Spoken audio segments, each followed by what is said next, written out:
Good afternoon.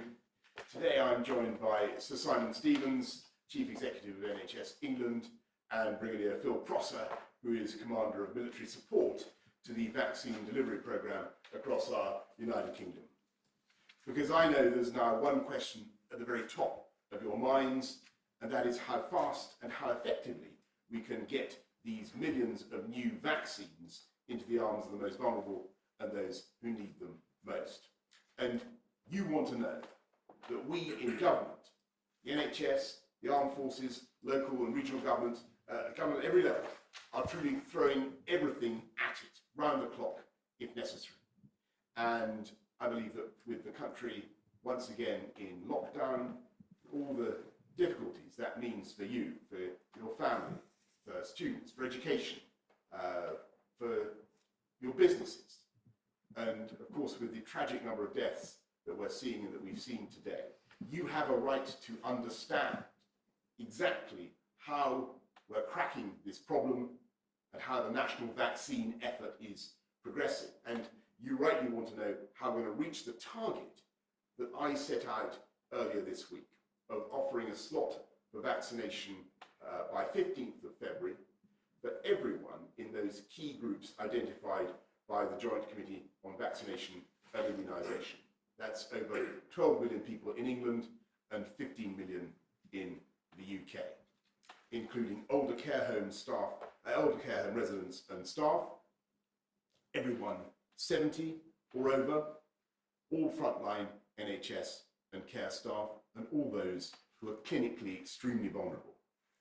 Just to remind you of the importance of these groups for fighting the disease, they account for 88% of all those who have sadly lost their lives. And so our tactics are first to use the immense natural capacity of the NHS. And by the end of the week, there will be over 1,000 GP-led sites providing vaccines, 223 hospital sites, 7 giant vaccination centres, and a first wave of 200 community pharmacies. If all goes well, these together should have the capacity to deliver hundreds of thousands of vaccines per day by January the 15th. And it is our plan that everyone should have a vaccination available within a radius of 10 miles. And it follows from that that the limits will not be on our distributional power, but on the supply of vaccines. And I have no doubt that we have enough supply to vaccinate these 4 groups by the February the 15th deadline, and we also have the distributional network to do it, and to continue an expanding programme down that priority list. Yes, let's be clear, this is a national challenge on a scale like nothing we've seen before, and it will require an unprecedented national effort. And of course, there will be difficulties, appointments will be changed, but as Brigadier Prosser will shortly explain, the Army is working hand in glove with the NHS and local councils to set up our vaccine network and using battle preparation techniques to help us keep up the pace. We'll publish our full vaccine deployment plan on Monday, along with daily updates on the progress we're making. We've now vaccinated 1.26 million people in England, 113,000 in Scotland, 49,000 in Wales, and 46,000 in Northern Ireland. So altogether, nearly 1.5 million people across the UK have now received their first dose, and within 2 to 3 weeks, all of them will have a very considerable degree of immunity. And it's thanks to the arrival of the Oxford AstraZeneca vaccine, which can be stored at room temperature, that we can accelerate the pace of vaccination in care homes. We're using that vaccine in care homes for the first time today, and by the end of the month, we hope to have offered every elderly care home resident a vaccine. Our new national booking service will also make it easier to book and access appointments, so I urge everyone to come forwards because it's absolutely vital that we should have confidence in these vaccines. I want to thank everyone involved in this extraordinary national effort, all the GPs, nurses, pharmacists, and all the staff behind the scenes are armed forces, local councils, our scientists who've not only developed the Oxford AstraZeneca vaccine, the first ever life-saving treatment of COVID in the form of dexamethasone, but also, I'm pleased to tell you today, British scientific research has now contributed to the creation of more new life-saving treatments that have just passed rigorous clinical trials. In particular, tocilizumab, sorry, I'll say it again, tocilizumab and sarilumab, and they're short-lived on everybody's lips, which have been found to reduce the risk of death for critically ill patients by almost a quarter. And they've cut time spent in intensive care by as much as 10 days. And these life-saving drugs will be available through the NHS with immediate effect, potentially saving thousands of lives. And finally, again, I want to thank you, the British public, for coming forward to be vaccinated in the numbers that you have, still greater than all the countries of Europe put together. And yes, of course, we are in a race against time, but I can assure you that we are doing everything we can to vaccinate as many people as possible across our whole United Kingdom. And in the meantime, please stay at home, protect the NHS and save lives. And I'll now hand over to Sir Simon Stevens. Thank you very much. And maybe I can start by thanking my colleagues across the health service who are at the moment confronting an incredibly serious situation. We've got 50% more coronavirus inpatients in our hospitals now than we had at the peak of the April 1st wave. And that is true in every region in the country now, more COVID inpatients than back in April. And that number is accelerating very, very rapidly. We've seen an increase of 10,000 hospitalised coronavirus patients just since Christmas Day. That's the equivalent of filling 20 acute hospitals with extra coronavirus patients. And of course, many of those will be patients who caught the infection between Christmas and New Year, given the delay between catching infection and becoming seriously ill. And that is, of course, all happening at what is traditionally the busiest time of year for hospitals and the wider NHS. And so whereas in April, for every one coronavirus inpatient, we were looking after 2 other hospitalised patients for other conditions, now for every one coronavirus inpatient, we're looking after 3 other patients for other conditions. So the pressures are real and they are growing. And that is why, as the Prime Minister says, I think the message from nurses, from paramedics, from intensive care staff, from GPs, from pharmacists, from everybody in the NHS is that it is vital that we do all take the steps necessary to control the growth of infection.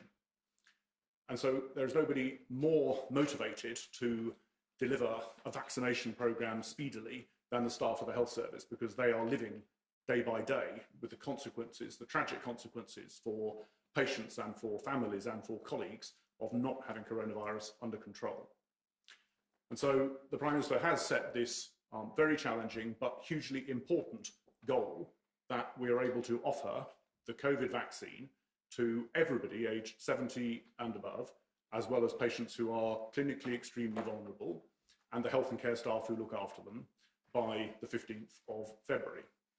And as he says, if that offer is accepted, and we very much hope that when people are invited for vaccination, they will come forward to take up the offer, then that has the potential to prevent the majority of the deaths that we have seen, the vast majority of the deaths that we have seen looking back over the last year. I think it's fair to say that we have made a strong start on the coronavirus vaccination programme in this country. As the Prime Minister says, 4 times more people vaccinated here than in Germany, 300 times more than in France. But there is no complacency, because frankly we need a huge acceleration if we are, over the next 5 weeks, going to vaccinate more people than we typically vaccinate over 5 months during a winter flu programme. We've got 39 days to do it, and so the plan for the next 39 days has these 3 essential components. First of all, expanding the supply of vaccines that we can administer. Secondly, more places doing the jabbing. And thirdly, the NHS expanding the number of people and the partnerships who are helping us get the job done.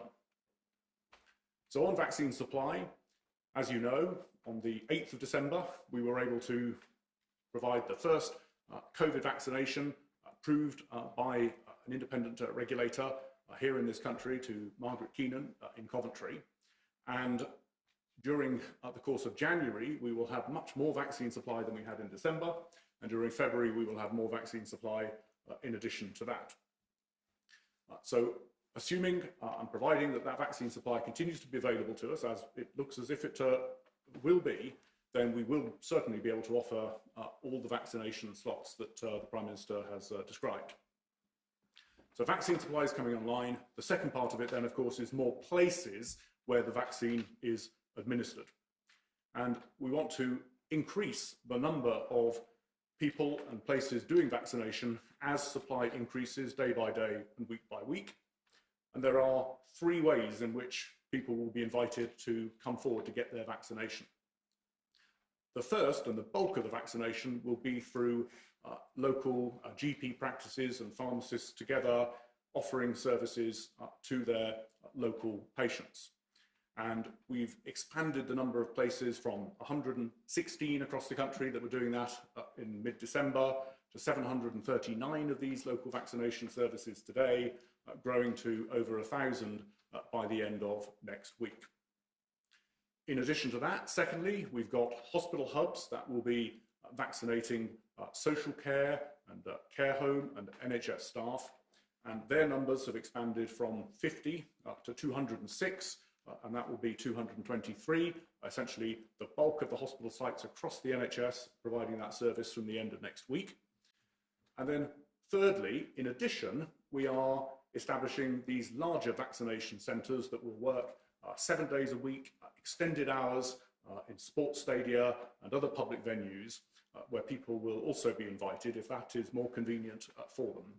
And what we're trying to do with these 3 routes is get the balance right between the efficiencies, the scale efficiencies that you get from some of these larger centres, combined with the local convenience of the options through your local GPs and over time from pharmacists as well. There's been quite a lot of discussion in the press about the interesting successes that the Israelis have been having.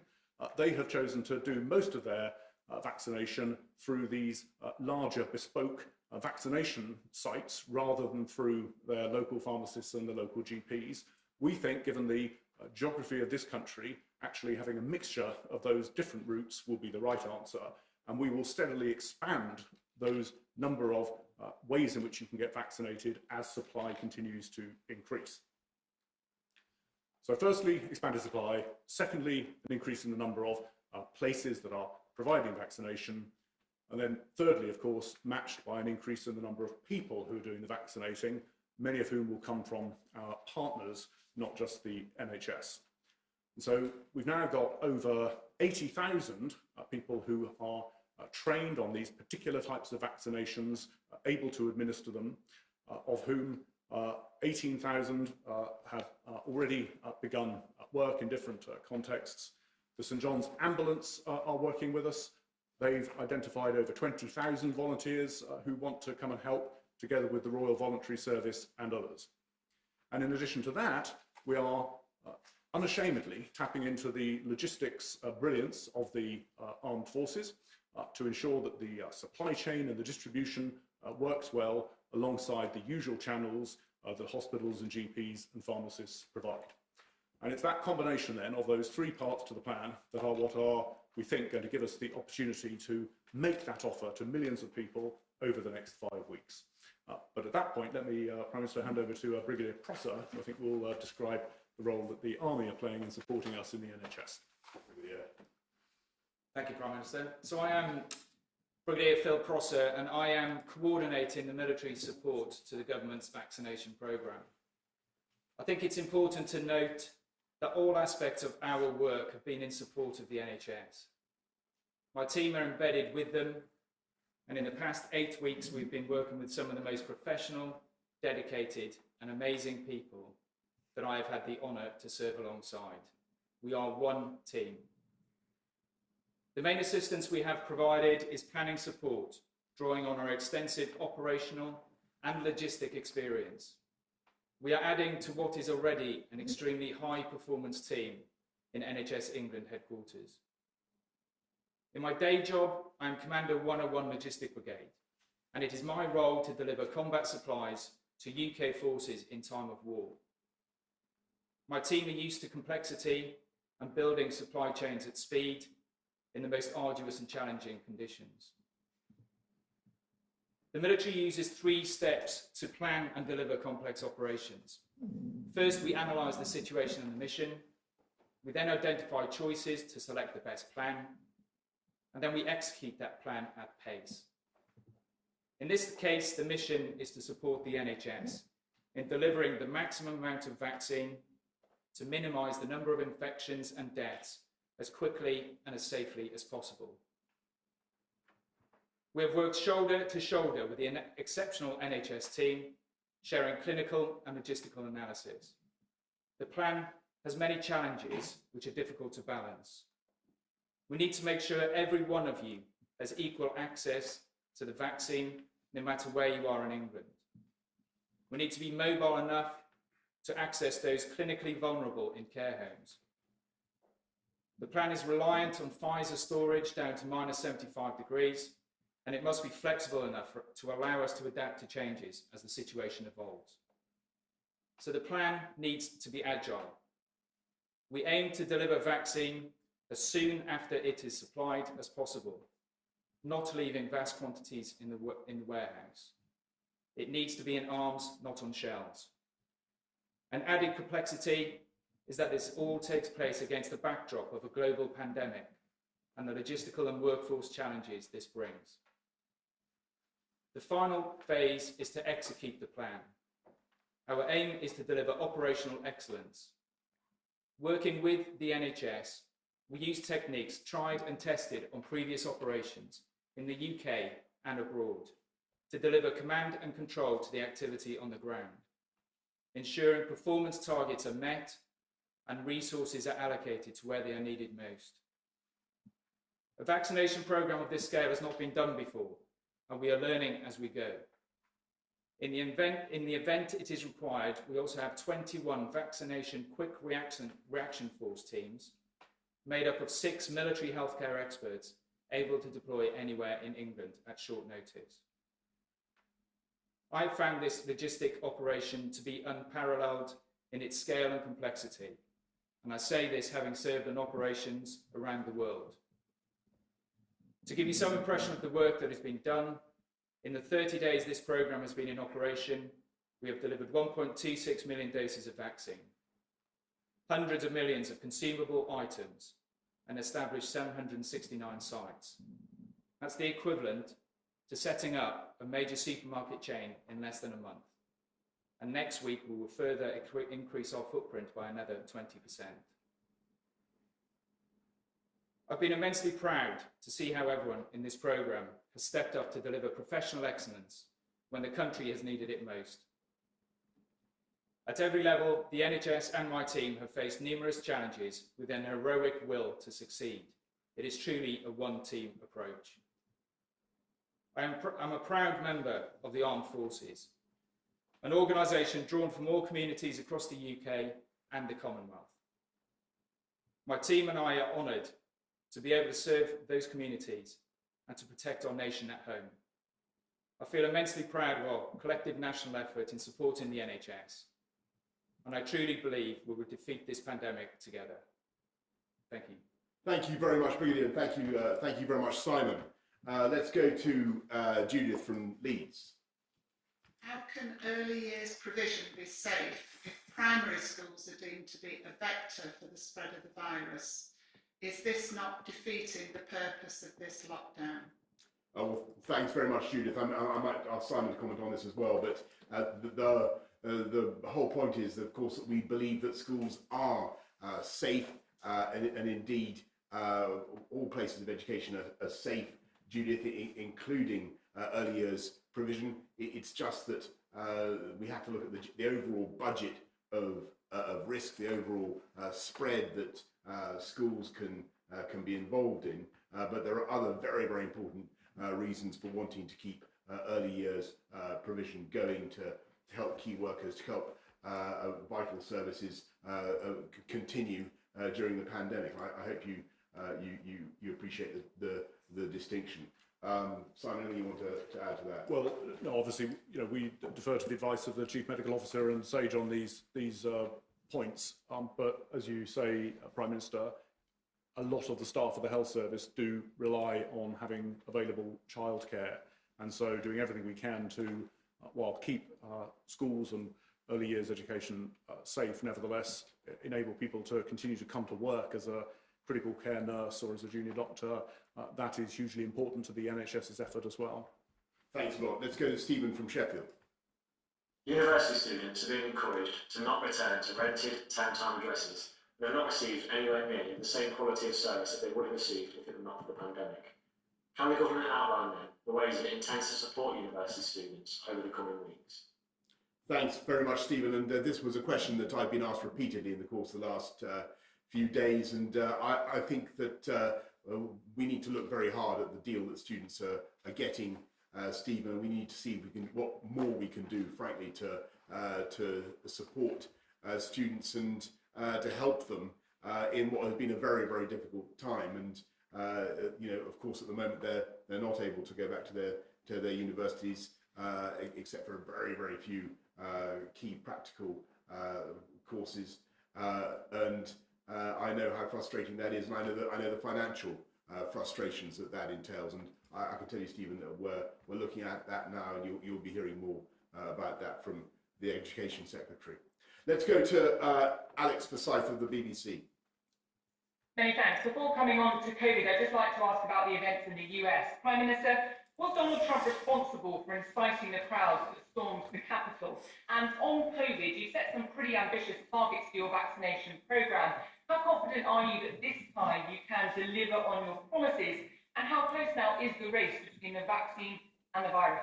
Well, thanks very much, Alex. Look, on the United States, I just want to, and the election, I want to say that all my life, America has stood for some very important things, an idea of freedom and an idea of democracy. And as you suggest, insofar as he encouraged people to storm the Capitol, and insofar as the president consistently has cast doubt on the outcome of a free and fair election, I believe that was completely wrong. I think what President Trump has been saying about that has been completely wrong, and I unreservedly condemn encouraging people to behave in the disgraceful way that they did in the Capitol. And all I can say is I'm very pleased that the President-elect has now been duly confirmed in office, and that democracy has prevailed. And on your second question, Alex, about where we are, well, we're going to go at it flat out. As I have said, we will do everything we possibly can to achieve this. And the purpose of this press conference today is just to give you a chance and to give the public a chance to see a little bit more of the working, a little bit more of the detail. But that's just the beginning. You'll be hearing more on Monday from Matt Hancock about the exact plan and how we are going to get to that target by the 15th of February.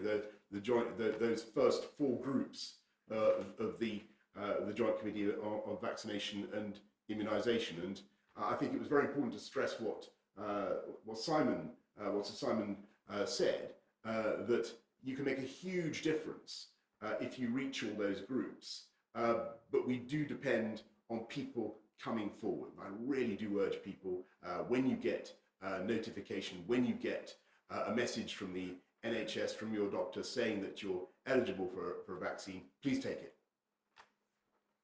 Can we go to Emily Morgan of ITV?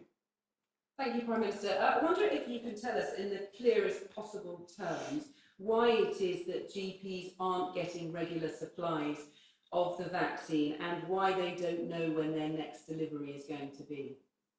Well, I will hand over to Simon to try to go into what the GPs may or may not be getting today, but to the best of my knowledge, we are rolling out supplies of both vaccines to GP surgeries, and as I said earlier, just now, by the end of next week there will be roughly 1,000 GP primary care network vaccine distribution services. More than 200 hospitals will be distributing the vaccine. 7 huge vaccination centres, big vaccination centres, and 200 first wave of 200 community pharmacies. So there's a big network. The supply is being rolled out. But I think what I won't hide from you, Emily, is that of course in the early phases there's going to be lumpiness and bumpiness in the distribution. And today it may be that some GPs aren't getting the consignments that they expected. I know that other GPs, I certainly know from first-hand experience, other GPs are doing an incredible job of getting those jabs into people's arms. But Simon, is there anything you want to say in more detail about what GPs can expect? I think that's right. I mean, look, today is the first day in which it was last night that approval was given to start using the AstraZeneca vaccine, the Oxford AstraZeneca vaccine in GP local vaccination services. And so that vaccine is being distributed today, tomorrow, the weekend to practices to get going. Look, there will be bumps along the road. This is a programme that each day will be delivering to more than 1,000 different locations, with hundreds of thousands of people getting jabbed by the time we've got that expanded supply available each day. So there will be, and you will hear in the media from those people who, where there's an issue has arisen, perfectly fair enough. What you won't hear from, of course, are the other, 98% of practices or locations where it's all working smoothly. So I think we just got to, have a sort of a sense of gathering around to get this thing done as a big team effort, rather than a sort of a poking and a prodding. And that's the spirit I know that the whole of the NHS is mobilising around. Thanks very much, Simon. Thanks, Emily. Victoria McDonald, Channel 4. Thank you, Prime Minister. Many of the patients in hospital right now with COVID will have been infected before Christmas. Do you now regret not locking down earlier? And can I also ask, there is a lot of concern amongst NHS staff about the people out there who do not believe this is happening, that this is all fake news and that hospitals are empty. What message do you have for them? Well, Victoria, on the speed of the government's reaction, don't forget that I think we were told about the new variant and the way it was taking off on the 18th, and we went into the Tier 4 measures across a vast bulk of the country pretty much within the next 24 hours. And on the kind of people who stand outside hospitals and say COVID is a hoax and this kind of stuff, really, I do think they need to grow up. I think you heard eloquently now from the head of NHS England the pressure the NHS is under, and we've all got to do our bit responsibly to protect it. And for a lot of us, that means making sure, the vast majority of the country, that means making sure we stay at home and protect the NHS. For people who are getting invited to get a vaccine, go and get the jab. I would just add to that, let's just be completely straightforward about it. When people say that, it is a lie. If you sneak into a hospital in an empty corridor at 9 o'clock at night and film that particular corridor and then stick it up on social media and say, this proves the hospitals are empty, the whole thing is a hoax, you are not only responsible for potentially changing behaviour that will kill people, but it is an insult to the nurse coming home from 12 hours in critical care, having worked her guts out under the most demanding and trying of circumstances. There is nothing more demoralising than having that kind of nonsense spouted when it is most obviously untrue.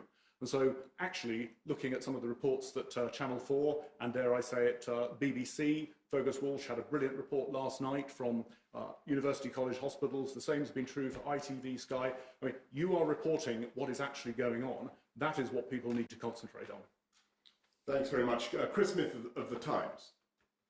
Thank you. So Simon, firstly, just to pick up on those rather sobering numbers you presented earlier on, and also on Leaked data showing hospitals in London and in the Midlands elsewhere are on course to exceed general and critical care capacity in the next couple of weeks. Are you confident that patients for COVID and for other conditions are going to be able to receive the normal standard of care over the next month? And on vaccination, I want to pick up on the distinction being drawn in the government's vaccination pledge between offering vaccination to the 4 priority groups and actually vaccinating them. So Simon, do you have any estimates of uptake so far?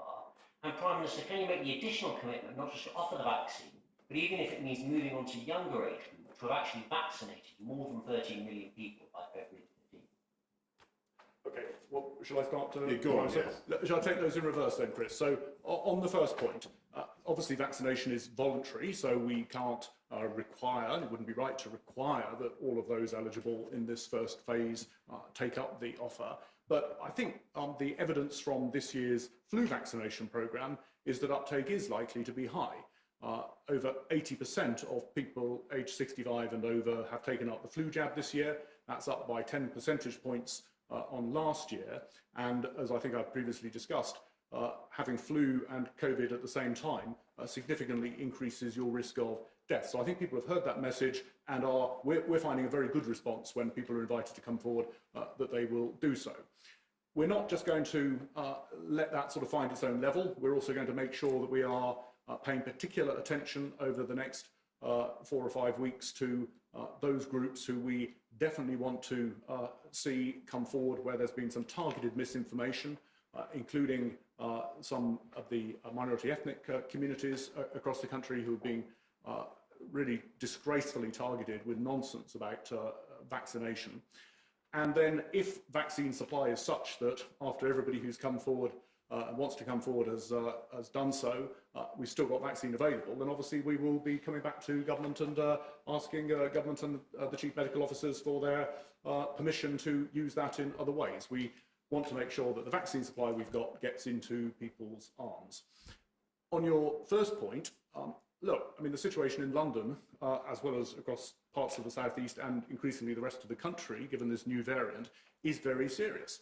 I mean, we are seeing over 800 patients a day admitted to London hospitals with coronavirus. I mean, that is the equivalent of a new St Thomas's hospital full of COVID patients, fully staffed, every day, or a new University College hospital full of coronavirus patients every day. So it is absolutely vital that the measures that are now in force do begin to have an impact on slowing and cutting the infections across London and the rest of the country.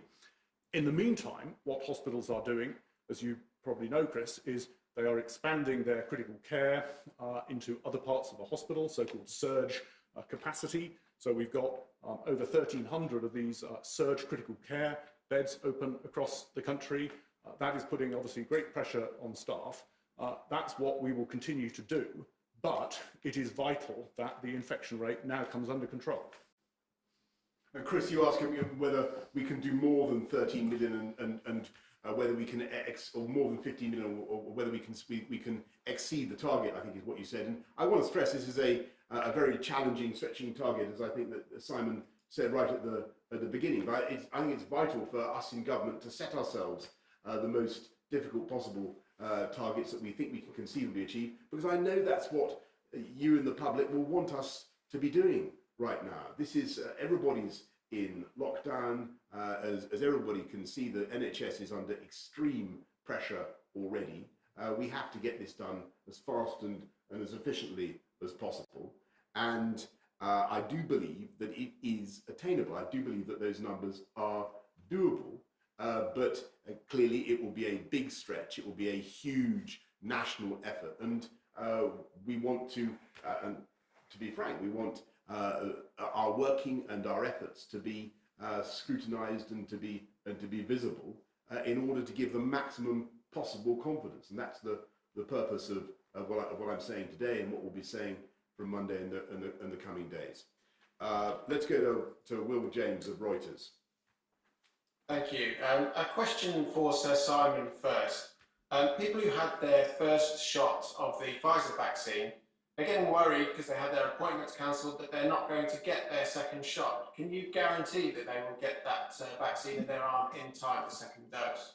And to the Prime Minister, you sit at the top of a pyramid of experts, scientists, analysts, advisors. You see all the information and all the forecasts, and you make your policy decisions based on that. The people don't see that information, but they want to be able to judge how bad things are going to get, and they want to be able to judge your performance, your government's performance against that target.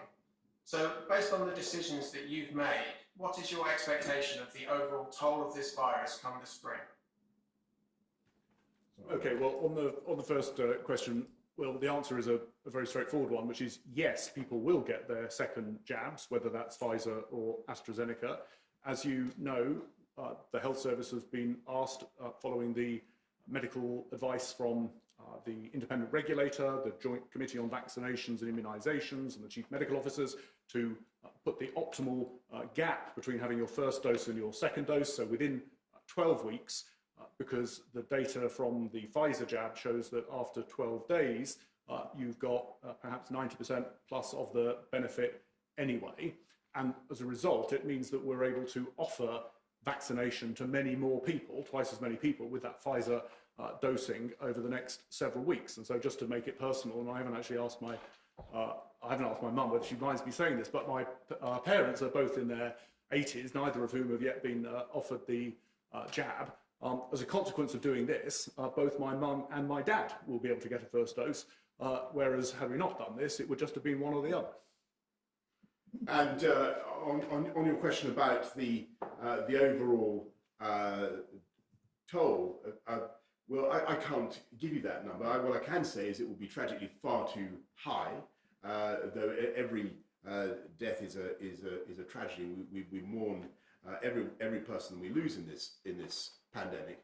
But the number will depend, of course, on how successful we are in rolling out the vaccine program. Clearly, that will be one important thing for the arguments that you've heard, because of the arguments you've heard this afternoon.